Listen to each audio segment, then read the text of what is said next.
Derek Carr has officially announced his retirement, and the details are absolutely staggering. We're talking about a decision that left $30 million guaranteed money on the table. $30 million. Let that sink in for a moment. This isn't your typical retirement story. This is something far more shocking, far more profound than anyone could have predicted.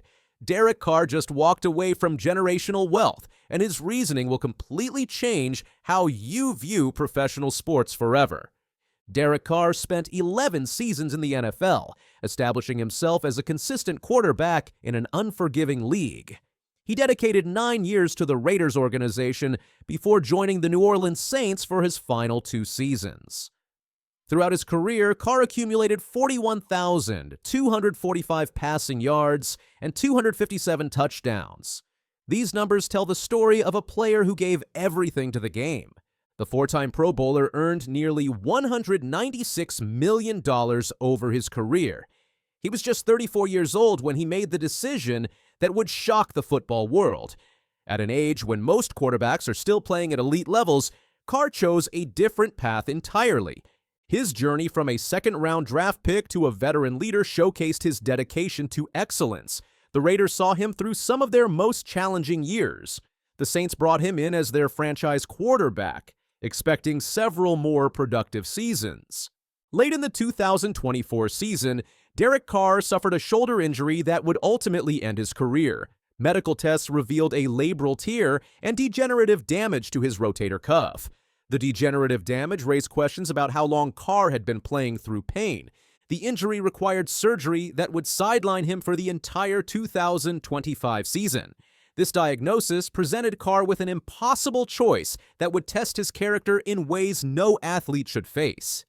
The Saints and Carr spent 5 to 6 weeks trying to determine the best course of action. The timing of the injury discovery created additional complications. The Saints had already restructured Carr's contract in March to get under the salary cap. They converted his $30 million base salary into bonuses and pushed money into future years. This restructuring occurred on March 12th, before the full extent of the injury was known. Carr signed a 4-year, $150 million deal with the Saints in 2023. He had 2 years remaining on this contract when the injury occurred. The 2025 season alone guaranteed him $30 million in base salary. This wasn't just money. It was financial security for generations of his family. The contract restructuring in March added another layer of complexity. The Saints needed cap relief and converted guaranteed money into bonus payments. This move was supposed to help both parties moving forward. Nobody anticipated what would happen next. The $10 million roster bonus Carr received in March became a crucial part of the final agreement. While he forfeited the $30 million salary, the Saints allowed him to keep this bonus. Even with this gesture, Carr still walked away from more money than most people see in multiple lifetimes. Derek Carr faced 2 devastating options that would define his legacy. He could undergo shoulder surgery, miss the entire 2025 season, and collect his guaranteed $30 million while sitting on the sidelines. Alternatively, he could attempt to play through the injury at less than 100% capacity, potentially hurting his team's chances. I didn't want to have surgery and just sit there and, it sounds crazy, but just take the Saints' money, Carr told Front Office Sports. This statement reveals the moral conflict that consumed him during this difficult period. The quarterback understood that neither option served his team well. Surgery meant no contribution while collecting a massive paycheck. Playing injured meant subpar performance when the Saints needed their leader most. I wouldn't have been able to play if I had the surgery, Carr explained. And then if I tried to play with it, I wasn't near 100%.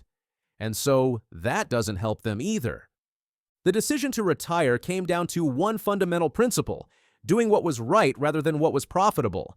Carr felt that accepting $30 million while unable to perform would violate his personal code of ethics. This thinking goes against everything we typically see in professional sports. I just felt like it was the right thing to do for myself and for the team, Carr stated. This simple sentence encapsulates a decision that most people find incomprehensible. The quarterback prioritized integrity over the largest payday of his career. Carr's motivation went beyond money from the beginning of his career. "I never played just for the money," he revealed. This philosophy allowed him to make a decision that others called crazy without second-guessing himself. His heart was at peace with walking away from guaranteed millions. The reaction to Carr's decision was swift and often harsh. Many questioned his judgment, suggesting that anyone would be foolish to leave $30 million on the table. Carr said, "I had a whole bunch of people tell me how crazy I was, and, man, I would never have done that." The criticism didn't shake his resolve. Carr understood that his decision went against conventional wisdom in professional sports. Players typically maximize their earnings while they can, knowing that careers can end at any moment. His choice challenged this accepted norm. Some analysts questioned whether anyone could truly be $30 million nice. The skepticism was understandable given the rarity of such decisions in modern professional sports. Yet Carr remained steadfast in his conviction that money wasn't worth compromising his values. Derek Carr's explanation for his decision revealed a deeper understanding of fulfillment and happiness. "I've gained all these things that the world has to offer, and it doesn't really do anything for your heart," he said. "I knew my heart was at peace, and that's really all that mattered," Carr continued. This statement captures the essence of why he could walk away from such substantial money. Peace of mind held more value than any paycheck ever could. The quarterback's agent checked in periodically to confirm he remained comfortable with his decision. Carr's response perfectly illustrated his contentment. He sent a picture of himself on the beach with his 2 children. "This beats an OTA any day," he told his agent.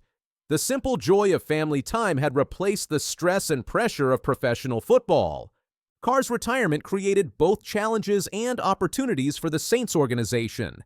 The immediate challenge was finding a starting quarterback from an inexperienced group. Spencer Rattler had gone 0-6 as a starter in 2024, while Jake Haener managed just an 0-1 record. These statistics didn't inspire confidence for the upcoming season. The Saints used their second-round pick, 40th overall, to draft Tyler Shough. At 25 years old, Shough brought college experience and arm strength to a quarterback room desperately needing leadership. The team had done extensive work on quarterbacks during the draft, also considering Jackson Dart at 9th overall before determining he would be too high a selection. Carr's decision freed up $30 million in cap space that the Saints could reinvest in building their roster. This financial flexibility allowed them to pursue other free agents and strengthen different position groups. What initially seemed like a disaster became an opportunity for creative roster construction. With Carr's departure, the Saints faced questions about leadership in their quarterback room. Spencer Rattler, having started games the previous season, positioned himself as the veteran presence despite his limited success. His personality suggested he would attempt to become the alpha in the room. Tyler Shough entered as the unknown rookie but carried the expectation of competing for the starting position immediately. The absence of a veteran quarterback created a leadership vacuum that would need to be filled by younger players. This dynamic promised to create interesting competition throughout training camp. Jake Haener remained in the mix, though his limited experience provided little guidance for his teammates. The 3 quarterbacks would compete not just for playing time, but for the respect and trust of the entire locker room. These intangible factors often matter more than pure talent in determining success. The NFL world stood frozen in disbelief. Shedeur Sanders, projected as a top 5 draft pick, plummeted to the 5th round. The Cleveland Browns selected him 144th overall after trading up. Over a month has passed since that shocking April night. The questions still burn: how did this happen? Pro Football Talk's Mike Florio dropped bombshell accusations. Sanders allegedly displayed a nonchalant attitude during crucial team meetings. Teams wanted quarterbacks with businesslike demeanor. Sanders reportedly failed to convince franchises he would show up early and stay late. There's a time and a place to be nonchalant. The pre-draft process, isn't it? Florio wrote. Teams want players who approach things with a businesslike demeanor. When it comes to the quarterback position, they want to know their guy will be showing up early, staying late, and doing whatever it takes to be successful. The meetings with the Browns, New York Giants, and Las Vegas Raiders apparently left negative impressions. Sources claimed Sanders couldn't convince front offices he possessed the work ethic required for franchise leadership. Multiple reporters stated teams emerged with unfavorable opinions after their sessions with the Colorado quarterback. Sanders made another controversial decision. He chose not to hire an agent. The strategy aimed to maximize his contract by keeping the full amount. No 3% agent fee. Florio called this miscalculation devastating. In the end, Shedeur didn't have to pay an agent 3% of his contract, and he ended up with 100% of a pie that's more like half of an uncooked Pop-Tart, Florio wrote. Coach Prime wasn't staying silent. Deion Sanders stepped forward with passionate defense of his son. The criticism hurt. He admitted as much during an appearance on Asante Samuel's podcast. "It did hurt," Deion said when asked about the attacks on Shedeur's character. But Deion fired back at the specific allegations. The claims about unprofessional behavior didn't match the son he knew.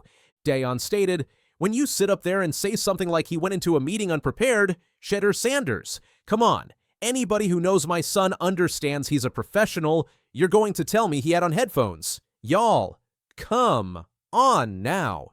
When you sit up there and say something like he went in a meeting unprepared, like, dude, Shedeur Sanders, who's had 6 different coordinators, who has still functioned and went up, leveled up every time we brought somebody new in, and you're gonna tell me he every situation. You're gonna tell me he had on headphones. Shedeur, anybody that know my son understand he's a professional. Like, he's gonna go into a meeting with headphones on. Like, y'all come. You know what that tells me, Coach?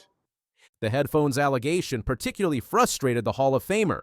Reports suggested Shedeur wore headphones during team meetings. Deion dismissed this as fabrication. His son had faced criticism his entire life, simply for being Deion Sanders' son. Shedeur is as committed off the field as he is on it. His attitude is not just about the present, but about where he intends to be in the future, Deion explained. The Sanders family built their foundation on perseverance, resilience, and self-belief. These values weren't inherited gifts. Years of hard work and dedication to football shaped them. The father-son duo shared a mission: conquer the field with raw talent and strategic intellect. Shedeur's confidence became a lightning rod during his New York Giants meeting. His powerful presence sparked intense discussion.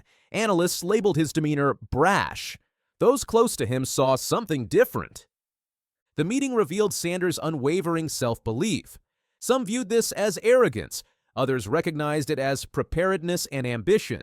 Each encounter with high-profile teams became an opportunity to demonstrate leadership readiness. Sanders approached these meetings with a specific mindset. He aimed to show not just talent but his ability to inspire and challenge expectations. The confidence stemmed from years of preparation and a clear vision for his future. Shannon Sharpe refused to accept the narrative. The NFL Hall of Famer appeared on his Nightcap podcast with strong words for Sanders' critics. Sharpe said, "You know what I bet they did? He probably had the headphones around his neck and they talking like he had them on. I bet you that's what they did." Sharpe questioned the motives behind negative leaks from NFL franchises. What did they gain from attacking Sanders publicly? "Y'all don't gotta lie on the man," Sharpe added. "That's it. But look, his dad is prepared for this. Guess what? He's been Deion Sanders' son as long as he hadn't been. He hadn't been anything but that. So, the criticism has always been there." Stephen A. Smith joined the defense with equally passionate commentary. The ESPN personality revealed private conversations with Deion about the family's emotional state. Smith said this on First Take, "Deion, as I told y'all, was devastated. When I came on the airwaves and talked about how devastated he was, I had not spoken to him at the time. I've spoken to him since because he called me to thank me for being accurate about what I was saying about the level of devastation that he had felt." Smith emphasized a crucial point. The draft slide wasn't about ability, because it was a painstaking thing for him to endure, to watch his son plummet knowing it wasn't because of his ability. Shannon Sharpe and Chad Johnson offered a different perspective. The NFL legends highlighted potential benefits of Sanders' draft position. Initial projections had him as a top 5 selection. The fall to day 3 shocked everyone. The Browns drafted him 144th overall, ending a situation few predicted. But maybe the later selection removes immediate pressure. Lower expectations could provide valuable development time. Sanders now competes with rookie Dillon Gabriel and veterans Joe Flacco and Kenny Pickett for the starting position.